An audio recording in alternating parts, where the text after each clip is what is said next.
La propagande nazie, véritable machine de guerre idéologique, a utilisé tous les moyens à sa disposition pour diffuser son message. Du cinéma, où des réalisateurs de talent ont été mis au service de l'idéologie du parti, à l'architecture, qui a été transformée en symbole de puissance et de domination, en passant par des pièces de monnaie qui ont été utilisées pour véhiculer des messages politiques, et l'art en général, qui a été détourné pour servir les intérêts du régime. Dans cette vidéo, nous allons décrypter ces différents moyens de propagande, comprendre comment ils ont été utilisés et analyser l'impact qu'ils ont eu sur la société de l'époque. Nous verrons également comment cette technique de propagande continue d'influencer notre monde actuel.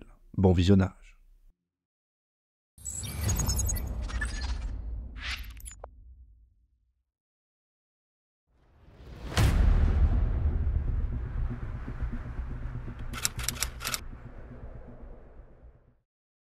L'architecture nazie désigne l'architecture officielle allemande sous le régime national-socialiste. Ce concept tente de mettre en valeur un certain nombre de caractéristiques communes dans les commandes architecturales de l'État et du Parti national-socialiste entre 1933 et 1945 et dans la réalisation des projets qui ont découlé de ces commandes.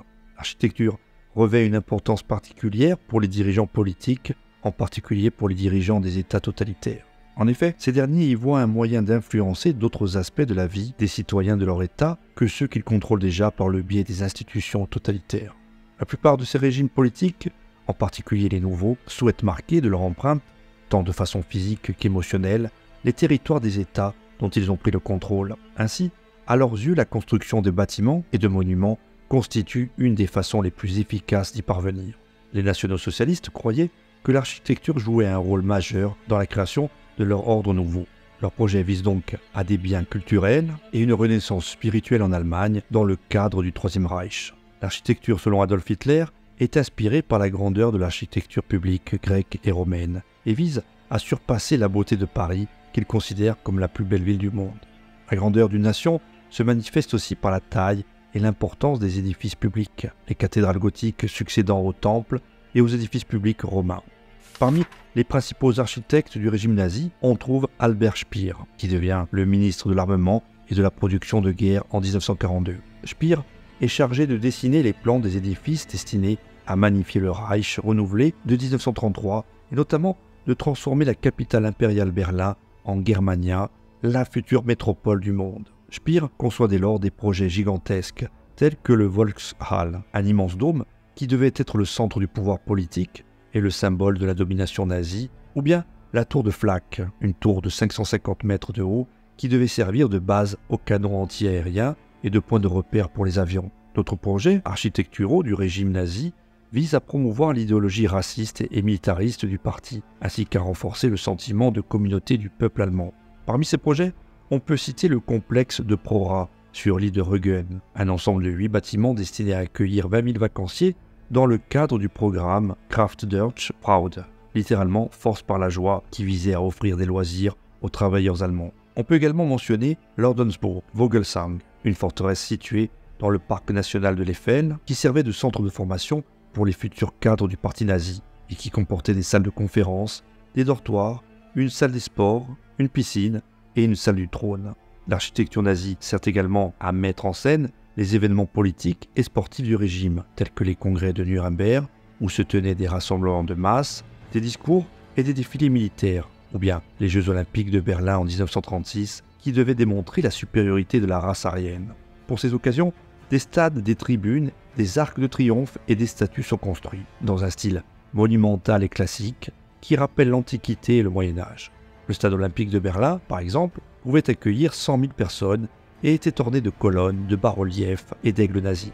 L'architecture nazie est donc un instrument de propagande au service du régime totalitaire qui vise à impressionner, à intimider et à séduire les masses, à la fois en Allemagne et à l'étranger. Elle reflète les ambitions démesurées, la vision idéologique et le culte de la personnalité d'Hitler et de ses acolytes. Elle témoigne également de la volonté de créer un ordre nouveau, fondé sur la domination, l'exclusion et la violence. Après la défaite du nazisme, la plupart des édifices construits sous son égide sont détruits, endommagés ou réaffectés, mais certains subsistent encore aujourd'hui, posant la question de leur conservation, de leur rénovation ou bien carrément de leur démolition.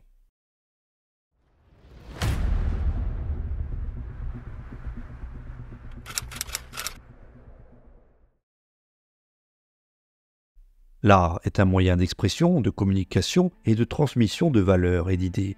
Il peut aussi être utilisé comme un instrument de propagande, c'est-à-dire une technique de persuasion et de manipulation des masses au service d'un régime politique, d'une idéologie ou d'un leader. C'est le cas de l'art du Troisième Reich, l'art approuvé par le gouvernement allemand et produit dans l'Allemagne nazie entre 1933 et 1945.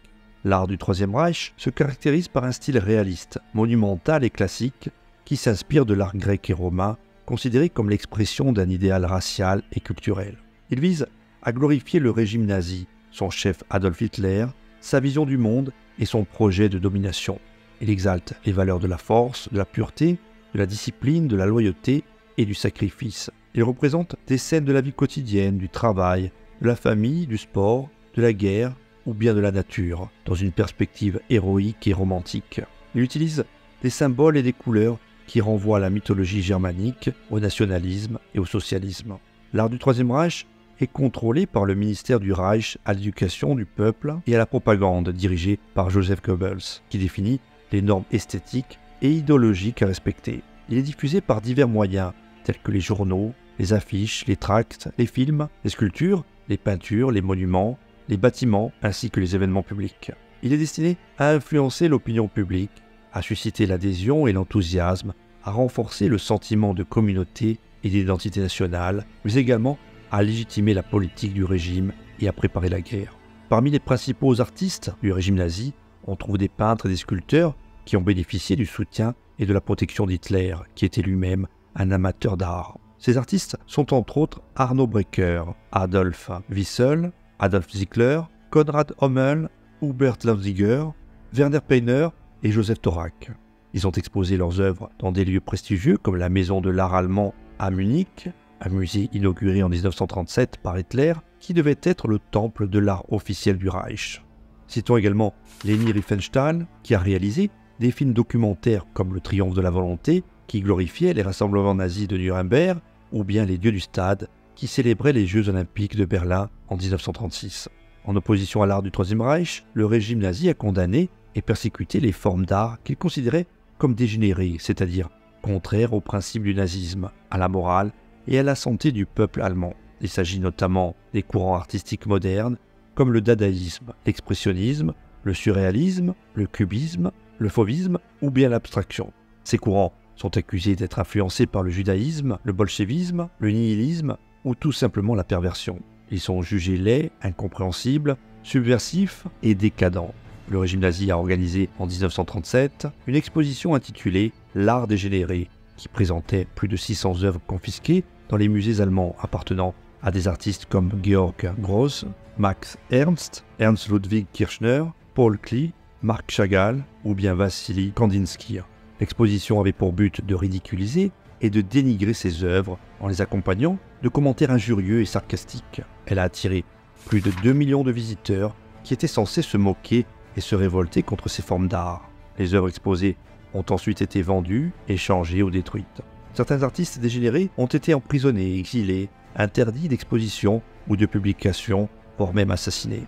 D'autres ont résisté et ont continué à créer en cachette ou à l'étranger en exprimant leur opposition au nazisme, leur souffrance et leur espoir. Parmi eux, on peut citer John Herzfeld, de son vrai nom Helmut Herzfeld, qui a utilisé la technique de photomontage pour dénoncer le nazisme, la guerre et le fascisme dans des affiches et des couvertures de magazines satiriques. L'art de la propagande nazie a donc été un moyen de servir les intérêts du régime, de diffuser une idéologie et de modeler les mentalités. Il a aussi été un moyen de résister, de critiquer et de témoigner. Il a laissé un héritage controversé qui pose la question de sa valeur artistique, de sa signification historique et de sa mémoire. Il a également suscité des réflexions sur le rôle et la responsabilité de l'artiste dans la société, sur la liberté d'expression et sur la relation entre l'art et la politique.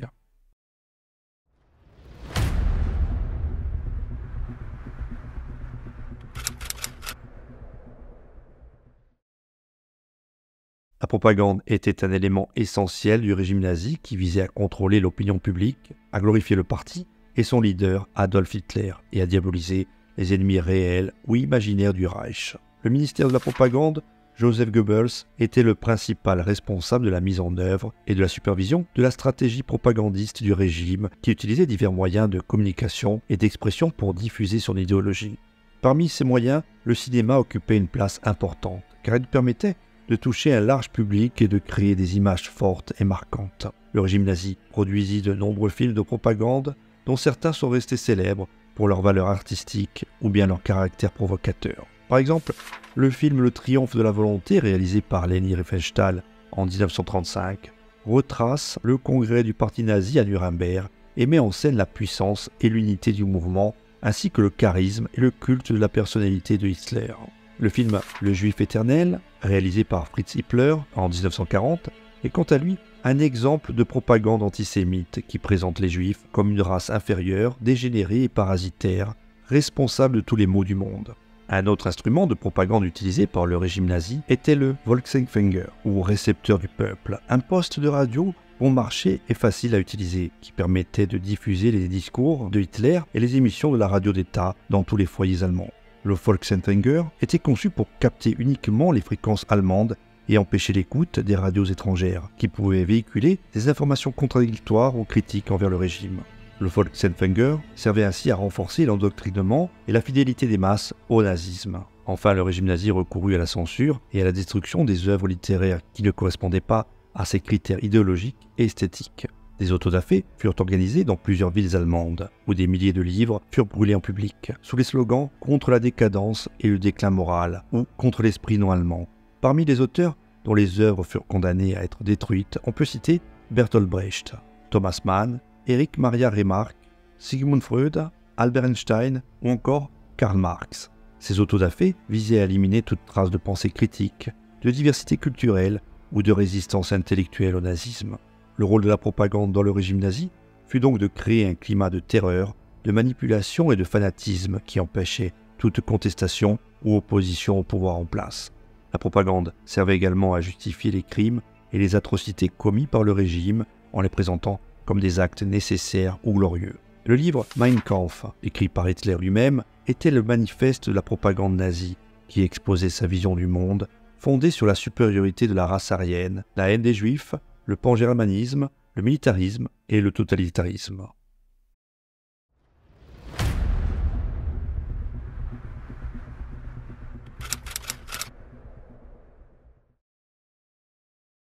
Les pièces de monnaie, les billets de banque et les timbres étaient également des supports de propagande utilisés par le régime nazi pour diffuser son idéologie et sa politique à travers le pays et au-delà. Ces objets du quotidien, qui pourraient nous paraître dérisoires à des fins propagandistes, circulaient pourtant dans les mains de millions de personnes et servaient bel et bien à véhiculer des messages subliminaux ou explicites qui renforçaient l'adhésion ou la soumission au régime. Les pièces de monnaie, par exemple, portaient le symbole du parti nazi, la croix gammée, ainsi que le portrait de Hitler ou d'autres dignitaires du régime. Certaines pièces comportaient également des inscriptions comme Ein Reich, ein Volk, ein Führer, un Reich, un peuple, un chef, ou bien d'autres messages tels que l'intérêt général prime sur l'intérêt particulier. Des messages qui exprimaient la vision totalitaire et collectiviste du nazisme. Les pièces de monnaie servaient ainsi à affirmer la légitimité et la suprématie du régime, ainsi qu'à inculquer les valeurs et les principes du nazisme. Les billets de banque, quant à eux, reflétaient la politique expansionniste et belliciste du régime nazi qui visait à conquérir l'Europe et le monde. Les billets de banque représentaient souvent des scènes de guerre, de victoire ou de gloire qui glorifiaient justement le rôle de l'armée allemande et de son chef Hitler. Les billets de banque servaient ainsi à exalter le patriotisme et le nationalisme des Allemands, ainsi qu'à justifier les ambitions et les agressions du régime. Les timbres, enfin, étaient des moyens de propagande plus diversifiés et plus ciblés qui s'adressaient à différents publics et à différentes occasions. Les timbres pouvaient servir à promouvoir des événements ou des organisations liées au régime nazi, comme les Jeux Olympiques de Berlin en 1936, le congrès du parti nazi à Nuremberg, la Croix-Rouge allemande ou bien la jeunesse hitlérienne. Les timbres pouvaient aussi servir à diffuser des messages idéologiques ou politiques, comme l'antisémitisme, le racisme, l'antibolchevisme ou bien l'anti-américanisme. Les timbres pouvaient également servir à célébrer des anniversaires ou des dates importantes pour le régime, comme la prise du pouvoir de Hitler, l'annexion de l'Autriche ou encore le pacte germano-soviétique. Les timbres servaient ainsi à informer, à persuader et à manipuler les destinataires et les expéditeurs des courriers en fonction des objectifs du régime.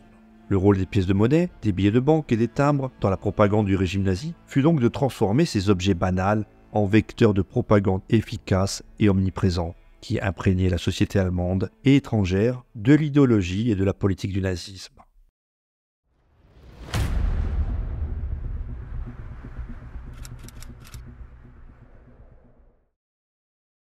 Le Troisième Reich, sous la férule d'Adolf Hitler, a développé une machine de propagande d'une efficacité redoutable. Joseph Goebbels, ministre de l'Éducation, du peuple et de la propagande du Reich, en était le maître d'œuvre. Il a su utiliser tous les moyens de communication de l'époque pour diffuser l'idéologie nazie et rallier le peuple allemand à la cause du Führer. La propagande nazie reposait sur plusieurs principes fondamentaux. Le premier était la simplification extrême des messages, réduits à des slogans facilement mémorisables. Le deuxième était la répétition incessante de ces messages afin de les ancrer dans les esprits. Le troisième était l'utilisation de boucs émissaires désignés comme responsables de tous les maux de la société. Enfin, la propagande nazie faisait appel aux émotions plutôt qu'à la raison pour mobiliser les foules. Ces méthodes, hélas, n'ont pas disparu avec la chute du Troisième Reich. Elles continuent d'être utilisées sous des formes plus ou moins subtiles dans nos sociétés démocratiques. Les slogans publicitaires, par exemple, ne sont-ils pas les héritiers directs des messages simplifiés de la propagande nazie? Ils réduisent des produits complexes à des formules courtes et accrocheuses, facilement mémorisables. De même, la répétition incessante de ces slogans, à la télévision, à la radio, sur Internet, ne vise-t-elle pas à les ancrer dans notre inconscient afin de nous pousser à l'achat? Les boucs émissaires, eux aussi, sont toujours présents dans notre société. Certaines campagnes politiques, par exemple, désigne régulièrement des groupes sociaux, des minorités ethniques ou religieuses comme responsables de nos problèmes économiques ou sociaux. Cette stratégie de la division, héritée de la propagande nazie, vise à détourner notre attention des véritables causes de nos maux et à rallier les électeurs autour d'un ennemi commun. Enfin, l'appel aux émotions plutôt qu'à la raison est une pratique courante dans notre société du spectacle. Les médias, par exemple, privilégient souvent le sensationnel au détriment de l'information. Ils cherchent à susciter chez nous des réactions émotionnelles fortes comme la peur, la colère ou l'indignation pour capter notre attention et augmenter leurs audiences. Mais l'héritage de la propagande nazie dans notre société actuelle ne se limite pas à ces pratiques. Il se manifeste aussi dans l'utilisation de techniques de manipulation plus sophistiquées comme la désinformation et la manipulation des faits.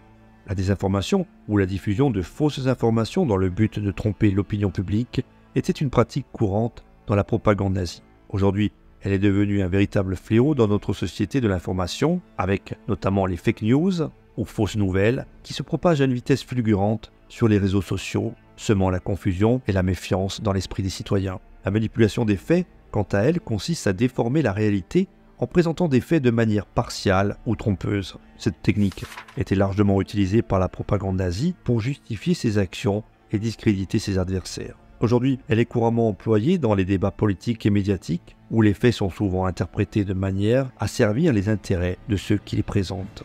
Mais l'héritage de la propagande nazie dans notre société actuelle se manifeste aussi dans l'utilisation de techniques de persuasion plus subtiles, comme la rhétorique et la manipulation des symboles. La rhétorique, ou l'art de persuader par le discours, était une arme redoutable entre les mains de Hitler et de Goebbels. Ils savaient comment utiliser les mots pour séduire, convaincre et mobiliser les foules. Aujourd'hui, nos hommes politiques utilisent eux aussi la rhétorique pour séduire les électeurs et les rallier à leur cause. Ils utilisent des mots chargés d'émotions, des métaphores puissantes et des arguments fallacieux pour convaincre de la justesse de leur vision et de la légitimité de leur action. La manipulation des symboles, quant à elle, consiste à utiliser des images, des couleurs et des signes pour véhiculer des messages et des valeurs. Cette technique était largement utilisée par la propagande nazie qui a su créer une esthétique puissante et cohérente, associant le drapeau à la croix gammée, les défilés militaires et les cérémonies grandioses. Aujourd'hui, nos hommes politiques utilisent eux aussi la manipulation des symboles pour séduire les électeurs et les rallier à leur cause. Ils utilisent des images fortes, des slogans percutants et des mises en scène spectaculaires pour véhiculer leurs messages et leurs valeurs. Face à ces pratiques héritées de la propagande nazie, il est essentiel de développer notre esprit critique et notre capacité à discerner le vrai du faux. Il est nécessaire de vérifier les informations avant de les partager, de confronter les points de vue et de s'informer auprès de sources fiables et diversifiées. Mais il est aussi important de se rappeler que la propagande nazie n'a pu prospérer que dans un contexte de crise économique, sociale et politique profonde, où les citoyens étaient désorientés et en quête de solutions simples et radicales. Aujourd'hui, dans un monde marqué par l'incertitude et les bouleversements, il est plus que jamais nécessaire de renforcer nos démocraties, de promouvoir le dialogue et la tolérance et de lutter contre les inégalités et les injustices qui nourrissent les extrémismes. C'est en agissant ainsi que nous pourrons préserver notre liberté et notre dignité et empêcher que les méthodes de la propagande nazie ne continuent de tromper les masses et de menacer notre société. Mais il est aussi important de se rappeler que la propagande nazie n'a pu prospérer que grâce à la complicité et la passivité de nombreux citoyens. Aujourd'hui, il est de notre responsabilité à tous de rester vigilants et de ne pas nous laisser séduire par les discours simplistes et les promesses faciles. Il est de notre responsabilité de défendre nos valeurs démocratiques et de lutter contre toutes les formes de discrimination et d'intolérance. Car l'héritage de la propagande nazie dans notre société actuelle est un rappel constant de la fragilité de nos démocraties et de la nécessité de les défendre contre toutes les menaces. C'est un appel à ne pas oublier les leçons du passé pour ne pas les répéter à l'avenir. Car comme l'a dit Georges Santayana, ceux qui ne peuvent pas se souvenir du passé sont condamnés à le répéter. Voilà, cette vidéo est à présent terminée, j'espère que vous l'aurez appréciée. Dans ce cas, n'hésitez pas à mettre un pouce vers le haut et à la partager. Et si vous voulez soutenir mon travail en effectuant un don, vous avez à votre disposition la plateforme Tipeee ou bien le bouton Merci situé sur l'ensemble des vidéos. En attendant, on se retrouve très prochainement pour un nouveau documentaire sur Hérodoc, la chaîne Histoire, ou bien tout de suite si vous souhaitez visionner une autre vidéo de la chaîne.